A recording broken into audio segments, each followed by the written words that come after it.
Students, debentures কি হয় আজকের ক্লাসে সেটা আমরা আলোচনা করব। আচ্ছা, ডিবেঞ্চার্স কে জানার আগে চলো আমরা শেয়ার কি হয় সেটা জেনে নিই।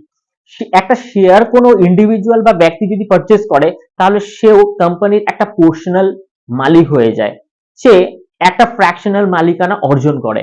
এবার তার কাছে ভোটিং রাইটসও থাকে। কোম্পানি যদি ইনক্রিমেন্ট করে তো সেই ক্ষেত্রে শেয়ার প্রাইসের মাধ্যমে তার ইনক্রিমেন্ট হয়। কোম্পানি যদি ডিভিডেন্ড অ্যানাউন্স করে তো সেক্ষেত্রে ওই ব্যক্তিটাও ডিভিডেন্ড পায়। তো এটা হলো শেয়ার। আচ্ছা, তাছাড়া শেয়ারে যদি শেয়ার প্রাইস ডিটোরিয়েট করে বা কোম্পানি লস করে, তাহলে সেক্ষেত্রেও সেই ব্যক্তিটা কিন্তু লস বুক করে।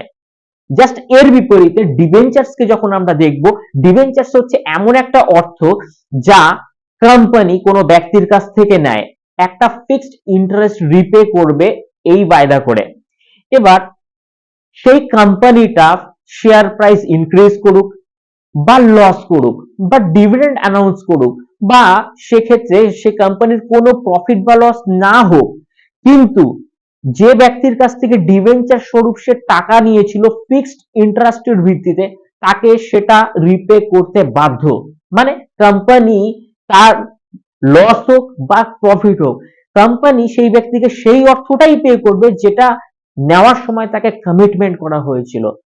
আর সেই ব্যক্তি যে ডিবেঞ্চার্স কে কিনেছে, সেই ক্ষেত্রে তার কোনো ভোটিং রাইটস বা কোম্পানির কোনো পোর্শনাল মালিকানা তার কোনো কিছুই থাকে না। শুধুমাত্র একটা ফিক্সড ইনকামের উপরে ভিত্তি করে ডিবেঞ্চার কিন্তু এগিয়ে চলে সামনের দিকে, বা কোম্পানির সাথে সেই ব্যক্তির একটা টাই আপ হয়।